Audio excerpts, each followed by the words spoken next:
મને સવારથી એક પણ સવારી મળી નહોતી. મેં ચિંતાથી રિક્ષા સ્ટેન્ડ તરફ જોયું.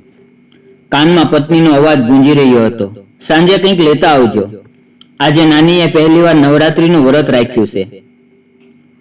ત્યાં અચાનક એક વૃદ્ધ મહિલા મારી રિક્ષા પાસે આવીને બોલી, બેટા, મને ઘર છોડી આપશો? તે ખૂબ જ ગરીબ મહિલા હતી. મને વિચાર આવ્યો કે આને ઘરે છોડી દો, કદાચ આના આશીર્વાદથી કોઈ સવારી મળી જાય. જેમ જ મેં તેને દરવાજે છોડ્યા અને પાછો ફરવા લાગ્યો તો સામેનું દ્રશ્ય જોઈને મારા હોશ ઉડી ગયા. કારણ કે નવરાત્રીનો મહિનો હતો. લોકોના ઘરોમાં તરહ તરહના પકવાન બની રહ્યા હતા. મંદિરોમાં સજાવટ થઈ રહી હતી અને દરેક ગલીમાં માતાના જાગરણ અને ગરબાની તૈયારીઓ ચાલી રહી હતી.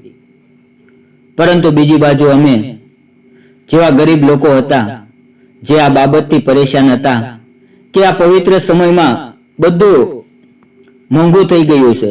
દૂધ હોય, ફળ હોય કે પ્રસાદનો સામાન હોય. સવારથી દિલ ખૂબ બોજીલું હતું.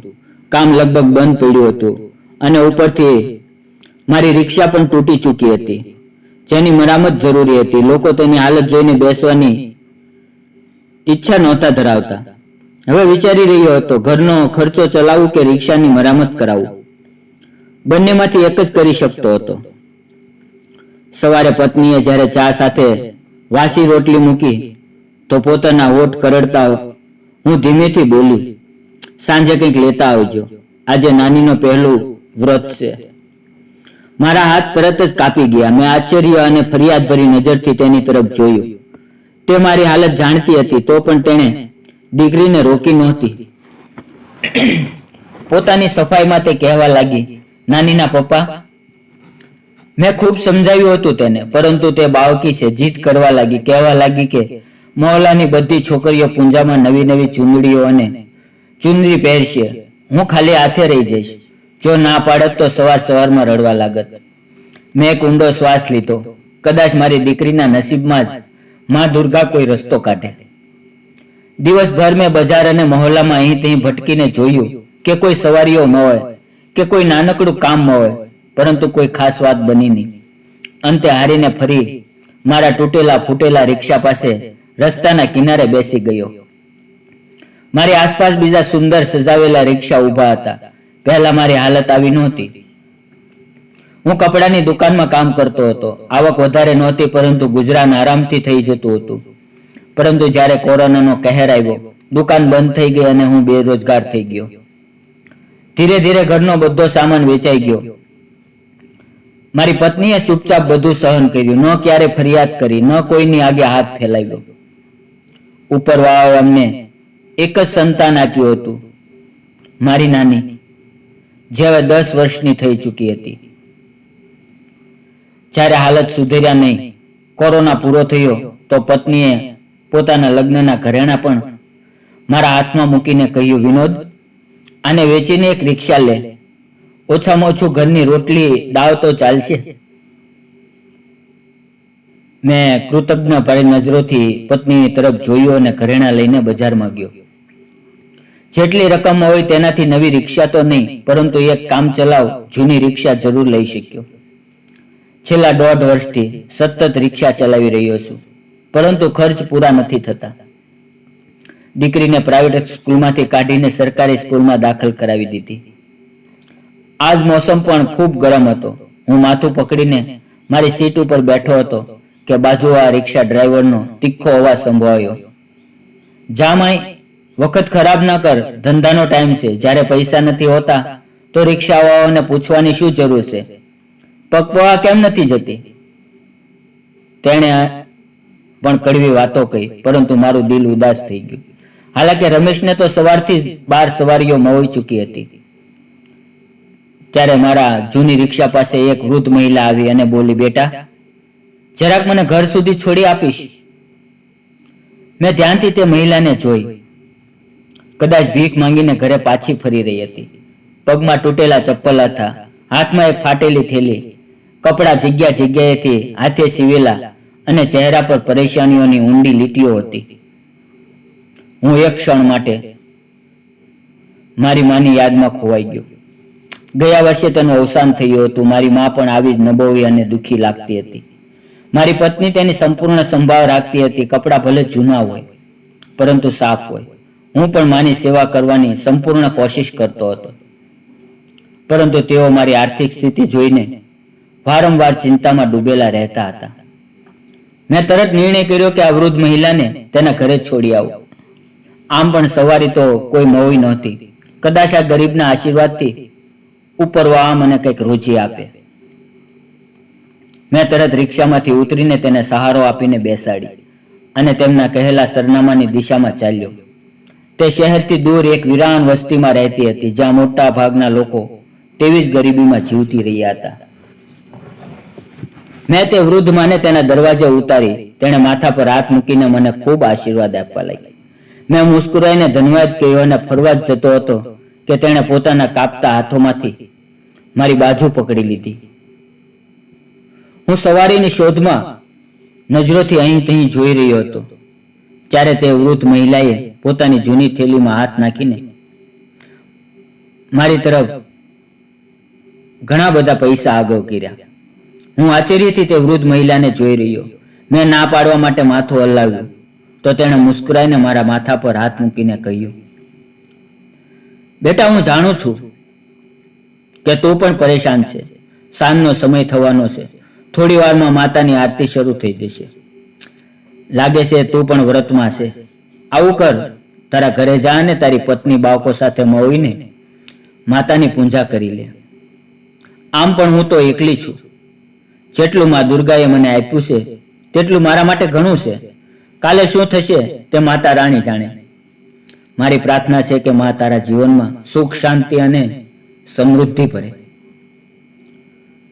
મારી આંખોમાં આંસુ આવી ગયા. જેને બધા ભિખારી સમજી રહ્યા હતા તેનું દિલ એટલું મોટું હતું કે તે પોતાની મહેનતની કમાણીમાંથી મને પૈસા આપી રહી હતી. એક ક્ષણ માટે મારા દિલમાં વિચાર આવ્યો, આ તો દાનમાં મળેલા પૈસા હતા. શું હું આનાથી મારી પત્ની અને દીકરી માટે વ્રતનો ફરાવ લાવું? પરંતુ બીજી ક્ષણે મારી આંખોની સામે મારા દીકરીનો ચહેરો ફરી વળ્યો, જે આ આશામાં વ્રત રાખીને બેઠી હતી કે તેના પિતા આજે તેના માટે કંઈક સારું લઈને આવશે. મેં તે પૈસા લીધા અને વૃદ્ધ મહિલાને દિલથી ધન્યવાદ આપ્યો. પછી જલ્દીથી બજાર પહોંચીને થોડા ફળ, થોડું દૂધ અને મીઠાઈ લીધી અને ઘરે પહોંચ્યો. પત્નીએ સામાન જોયો તો ખૂબ જ ખુશ થઈ ગઈ અને ઝટપટ આરતીની તૈયારીમાં લાગી ગઈ. મારી દીકરી ખુશીથી ઉછળી રહી હતી. સાંજની આરતીનો સમય થઈ ગયો હતો. હું હાથ મોં ધોઈને મંદિરની તરફ ચાલ્યો. મંદિરમાં પૂજા કરીને કંઈક વાર એક સ્તંભ સાથે ટેકવીને બેઠો. ત્યારે મોહલ્લાના શર્માજી કેટલાક લોકો સાથે વાતો કરતા દેખાયા. તેઓ મોટા ગર્વથી કહી રહ્યા હતા કે નવરાત્રિમાં તેણે વૈષ્ણો દેવીમાં ભંડારો કરાવ્યો છે અને આજ મોહલ્લાના મંદિરમાં પણ તેના ખર્ચે પ્રસાદ વિતરણ થઈ રહ્યું છે. મેં દુઃખ અને અફસોસ સાથે તેની તરફ જોઈ અને વિચાર્યું, કાશ શર્માજીને આ વાતનો અહેસાસ હોત કે આજ મોહલ્લામાં ઘણા આવા ગરીબ અને જરૂરમંદ લોકો રહે છે જે ખરેખર આ ભંડારાના હકદાર છે. કાશ તેઓ દેખાવને બદલે આવા ઘરોમાં ચૂપચાપ રાશન પહોંચાડી દે તો વધારે પુણ્ય મળત. હું ચૂપચાપ ત્યાંથી ઊભો થઈ ઘરે પાછો આવ્યો. આરતીની ઘંટીઓ વાગવા લાગી અને અમે ત્રણેય મળીને પૂજા કરી. મેં અને મારી પત્નીએ મારી દીકરીને પોતાના હાથોથી ફરાવ કરાવ્યો અને પછી મેં ખિસ્સામાંથી 100 રૂપિયા કાઢ્યાને દીકરીને આપીને કહ્યું, દીકરી, આ તારું ઇનામ છે. મારી માસૂમ દીકરી એટલી ખુશ થઈ ગઈ હતી. પછી તે અને મારી પત્નીને સ્નાન કરીને મંદિર જવા લાગ્યા. સાંજની આરતી માટે હું પૂજા પછી ફરીથી મંદિરે પહોંચ્યો. ત્યાં બધા લોકો શર્માજીની તારીફો કરી રહ્યા હતા કે તેમના ઘરેથી કેટલો સારો પ્રસાદ આવ્યો હતો. શર્માજી હાથ જોડીને બધાને ધન્યવાદ કરી રહ્યા હતા. ત્યારે મારી નજર કેટલાક બાળકો પર પડી જે પ્લેટમાં બચેલો પ્રસાદ ફેંકી રહ્યા હતા. ભગવાનના પ્રસાદનું આવું અપમાન જોઈને મારું દિલ ખૂબ દુખ્યું, પણ કંઈ કહેવું પોતાના પર મુસીબત બોલવા જેવું હતું. મારા માટે તો તે વૃદ્ધ મહિલા કોઈ દેવીથી કમ નહોતી. જેણે તે દિવસે મારી મદદ કરી હતી. કેટલાક દિવસ આવી જ રીતે એક રોજ જ્યારે હું સવારી છોડવા જઈ રહ્યો હતો ત્યારે સામેથી આવતી એક તેજ ગતિની ગાડીએ મારા રિક્ષાને ખરાબ રીતે ટક્કર મારી. સવારીને તો સામાન્ય ઈજા આવી, પરંતુ મારા બંને પગ ખરાબ રીતે કચડાઈ ગયા. લોકોએ મને હોસ્પિટલ પહોંચાડ્યો. કેટલાક લોકોએ ત્યાં જ મારી મદદ પણ કરી. મને પોતાના કરતા મારા જૂના રિક્ષાની વધારે ચિંતા થઈ રહી હતી, જે મારા ઘરનો આધાર હતો. કોઈએ મારી પત્નીને પણ સમાચાર આપ્યા. તે રડતી વિખલતી હોસ્પિટલે આવી. મારી હાલત જોઈને તે તૂટી ગઈ હતી. ઓપરેશન થવાનું હતું, પરંતુ અમારી પાસે કંઈ પણ નહોતું. પત્નીએ સંબંધીઓ પાસેથી મદદ માંગવાનું શરૂ કર્યું, પરંતુ નવરાત્રી અને દિવાળીનું બહાનું આપીને બધાએ ના પાડી. હોસ્પિટલ વાળાએ કોઈ દાનવીર ભક્તની મદદથી મારું ઓપરેશન તો કરાવી દીધું, પરંતુ યોગ્ય સંભાવ અને પોષણની અછતથી મારા પગોમાં ચેપ ફેલાઈ ગયો. દવાઓ એટલી મોંઘી હતી કે અમે તેને ખરીદી નહોતા શકતા. કેટલાય દિવસ પછી હોસ્પિટલે અમને આમ કહીને છૂટી આપી કે હવે ઘરે જ સંભાળ કરવી પડશે. હું પથારીમાં પડેલો હતો. મારી દીકરી આ બધું જોઈને ડરી ગઈ હતી. મારી પત્ની અનિતા મહોલ્લાની મહિલાઓ પાસેથી મદદ માંગતી, સરકારી રાશનની કતારમાં ઊભી રહેતી, પરંતુ ક્યાંયથી કોઈ મદદ મળતી નહીં. તે સીધી સાધી મહિલા હતી. દુનિયાની ચાલાકીઓ જાણતી નહોતી. ઘણીવાર લોકો બહાના કરીને અથવા મદદના નામે તેનો મજાક બનાવી દેતા અથવા અપમાનિત કરી દેતા, અને તે રડતી ઘરે પાછી આવતી. હું દિવસ રાત ભગવાનને પ્રાર્થના કરતો રહેતો કે આ દુઃખદ પરીક્ષામાંથી મુક્તિ મળે. મહોલ્લાના મંદિરના પૂંજારીએ અમારા હાલતનો ખ્યાલ હતો. તેઓ નવરાત્રિમાં મા દુર્ગાની પૂજા પછી બચેલો ભોગ અને પ્રસાદ અમારા માટે મોકલાવી દેતા હતા.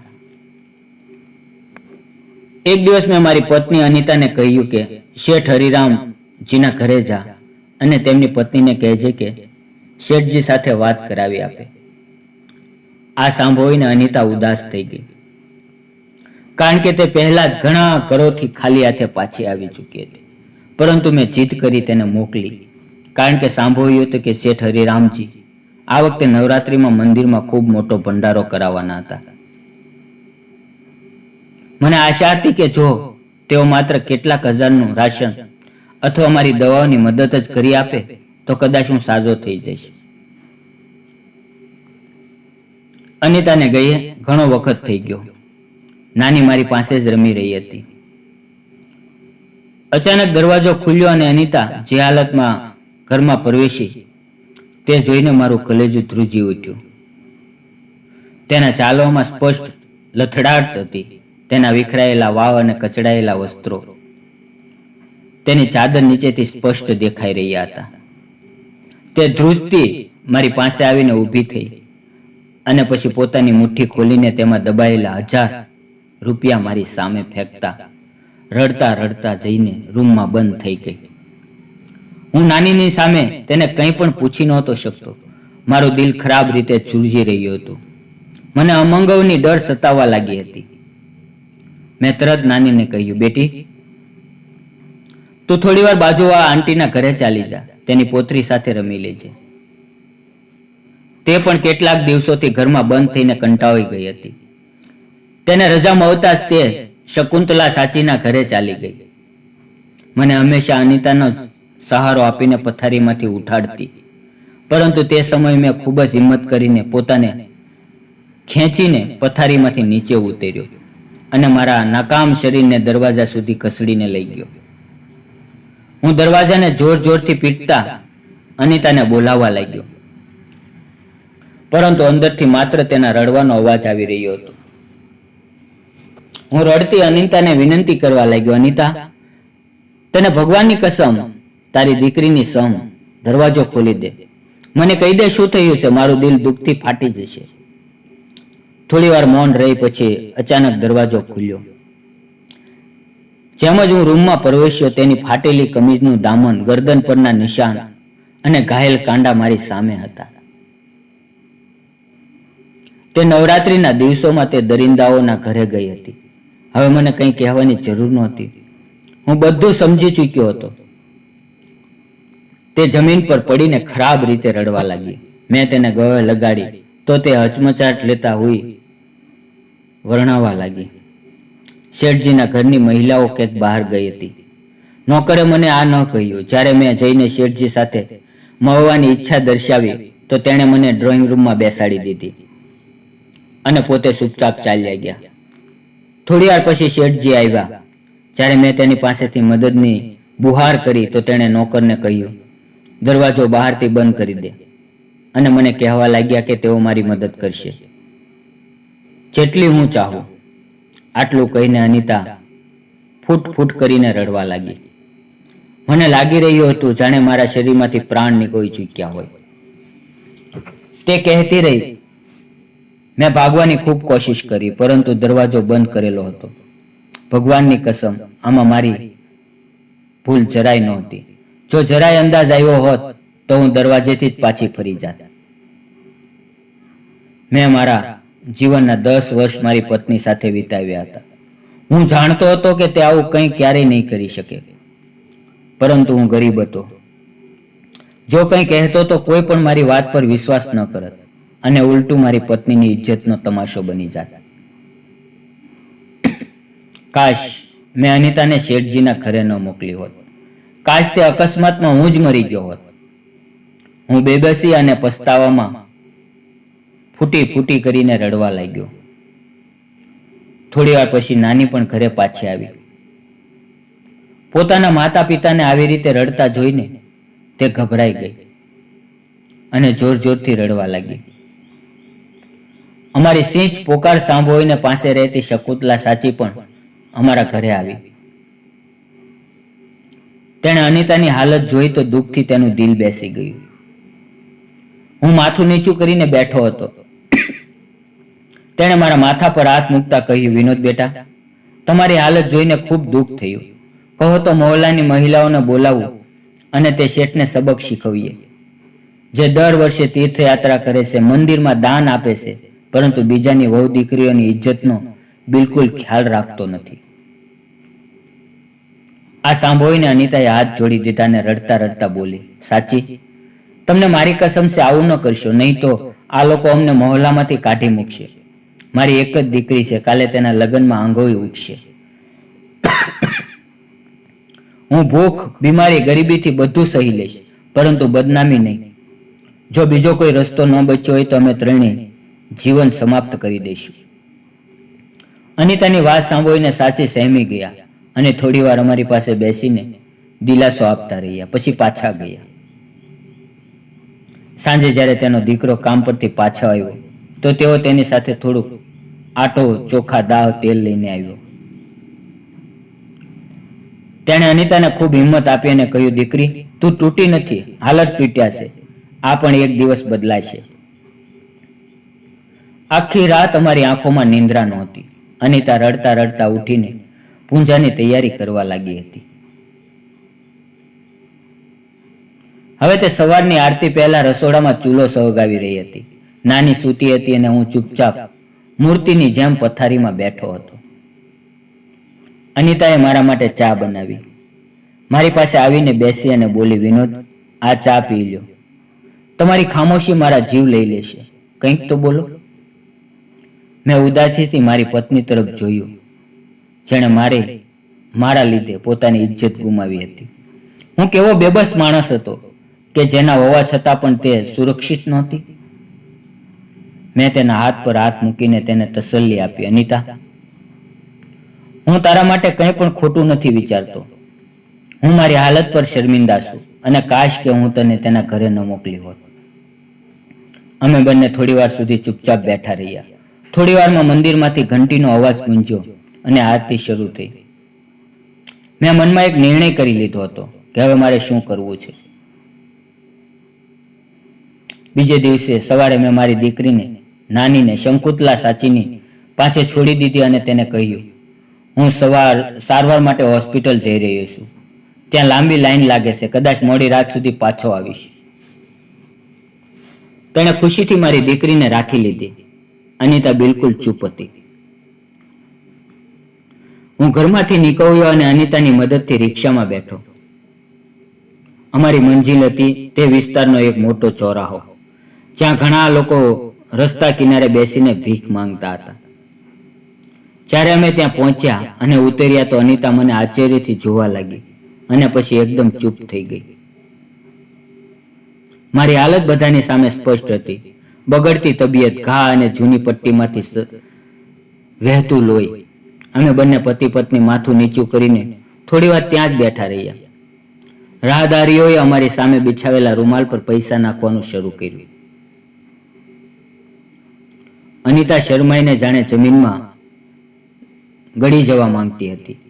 મેં પોતાને મારા હાથ ફેલાવી દીધા હતા. અમે બંને જીભ હવે પણ મૌન હતી. આ રીતે બેઠા બેઠા સાંજ થઈ ગઈ. અમને આશા હતું કરતાં પણ વધુ ભીખ મળી ગઈ હતી. કોઈ પણ સાફ સુથરા અને ઇજ્જતદાર માણસ માટે આ ક્ષણ ખૂબ ખરાબ હોય છે, જ્યારે તેને કોઈ સામે હાથ ફેલાવવો પડે. પરંતુ આ અમારી મજબૂરી હતી. કાલ સુધી સૂકી રોટલી ખાનારા આજ અકસ્માત પછી ભિખારી બની ગયા હતા. પણ આ ઓછામાં ઓછું કોઈ દરિંદાના હાથે પોતાની ઇજ્જત ગુમાવવા કરતાં લાખ ગણું સારું હતું. અમે લોકો ચૂપચાપ અમારા મોહલ્લામાં પાછા આવ્યા. શકુંતલા સાચી અમારી રાહ જ જોઈ રહ્યા હતા. અનિતા નાનીને પોતાની સાથે લઈને આવી હતી. ઘણા સમય પછી અમારી પાસે એટલા પૈસા હતા કે અમે પેટ ભરીને ખાવાનું ખાઈ શક્યા અને થોડુંક બચ્યું પણ. આ સિલસિલો આખી નવરાત્રી ચાલતો રહ્યો. ક્યારેક અમે નાનીને શકુંતલા સાચીની પાસે છોડતા અને ક્યારેક તેને સાથે લઈ જતા. હું જાણતો હતો કે આનાથી મારી દીકરીના મન પર ખરાબ અસર પડશે, પરંતુ અનિતાએ તેને સમજાવી આપ્યું હતું કે તે આ વિશે કોઈને કંઈ ન કહે. એક દિવસ અમે ત્રણેય, હું, અનિતા અને નાની, ફૂટપાથ પર બેઠા હતા ત્યારે મારી સામે એક કાર આવીને રોકાઈ. તેમાંથી જે વ્યક્તિ ઉતર્યો તેને જોઈને મારા કપાળ પર બળ પડ્યા, કારણ કે તે શેઠજીનો મોટો દીકરો હતો. તે કદાચ ત્યાં કોઈ કામથી આવ્યો હતો. ઉતરતાની સાથે તેણે પોતાના મોબાઈલથી મારી અને અનિતાની તસવીરો લેવાનું શરૂ કર્યું. ત્યાં હાજર લોકોએ તેને રોકવાની કોશિશ કરી તો તે બહેસ કરવા લાગ્યો અને બોલ્યો, આ માણસ અમારા મોહલ્લાનો છે. મોહલ્લાના લોકો આની ખૂબ મદદ કરે છે. મારા પિતાજીએ પોતે આની પત્નીના ઈલાજ માટે પૈસા આપ્યા છે, પરંતુ આ માણસ જાણી જોઈને અહીં બેસીને ભીખ માંગે છે, જે ભીખને ધંધો બનાવી શકે. તેની વાત સાંભળીને કેટલાક લોકો અમને ખરાબ ભલું કહેવા લાગ્યા અને કેટલાકે તેને રોકવાની કોશિશ કરવા લાગ્યા. લોકોને સમજાવી બુજાવીને તેને ત્યાંથી હટાવી દીધો.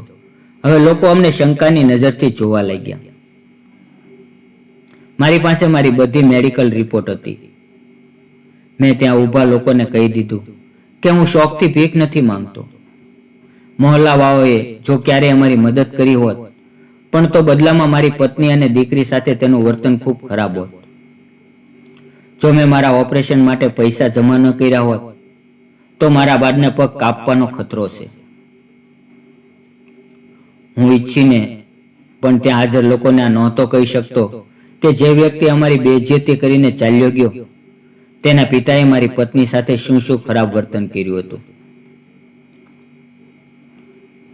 આ જ વખતે ત્યાં એક ગાડી આવીને રોકાઈ. તેમાંથી એક યુવાન મહિલા ઉતરી. તે ત્યાં ભેગા થયેલા લોકોને કહેવા લાગી, શું તમાશો બનાવ્યો છે? તમે એક ગરીબની મજબૂરીનો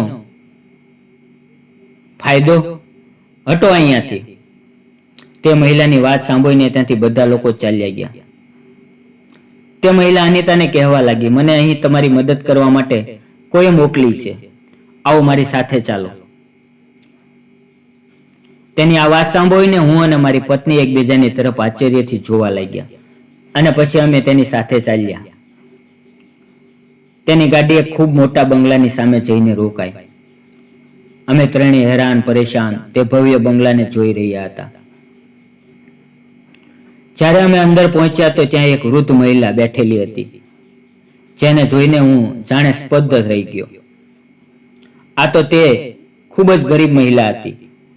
જે તે રોજ ભીખ માંગ્યા પછી મારી રિક્ષામાં બેસીને પોતાના ઘરે ગઈ હતી અને જેણે મને ઘણા પૈસા પણ આપ્યા હતા અને કહ્યું હતું કે થોડા દિવસમાં તમારી જિંદગી બદલાઈ જશે.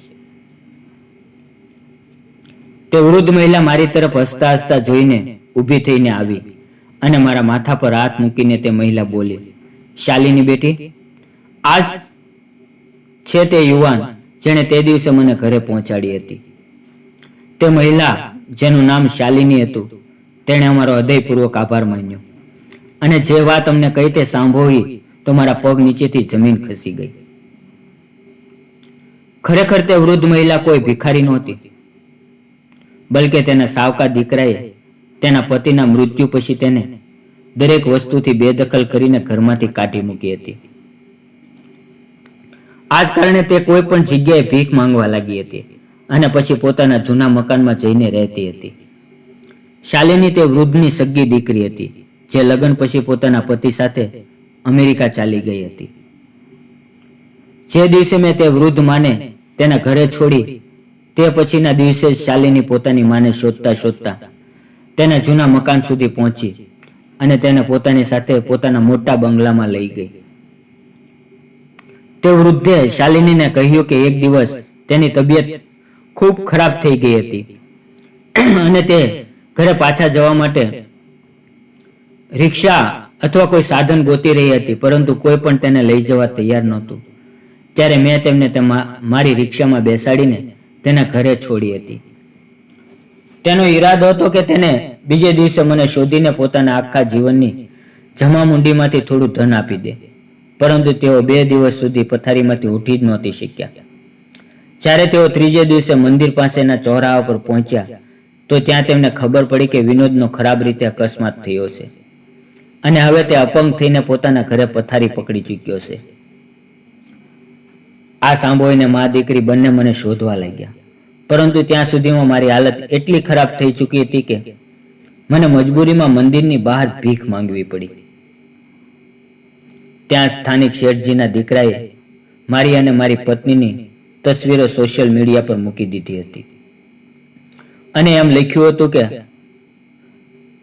આ માણસ જાણી જોઈને પોતાનો ભેસ બદલીને લોકોની લાગણીઓનો ફાયદો ઉઠાવીને ભીખ માંગી રહ્યો છે. આવા ઠગોથી સાવધાન રહો અને આવા બનાવટી લોકોની મદદ કરીને સાચા જરૂરિયાતમંદોનો હક ન છીનો. આ ખબર જોતા જ આખા સોશિયલ મીડિયા પર ફેલાઈ ગઈ હતી. જ્યારે શાલિનીએ મારી તસવીર પોતાની માને બતાવી તો તે વૃદ્ધ મહિલા તરત જ મને ઓળખી ગઈ અને પોતાની દીકરીને કહ્યું, આ જ તે વ્યક્તિ છે જેણે તે દિવસે મારી મદદ કરી હતી. મિત્રો, આગળની વાર્તા સાંભળવા માટે વિડીયોને લાઈક, ચેનલને સબસ્ક્રાઇબ જરૂર કરો. ફરી મળશું આવતીકાલે આ વાર્તાના નવા ભાગ સાથે. ત્યાં સુધી આવજો. ધન્યવાદ મિત્રો.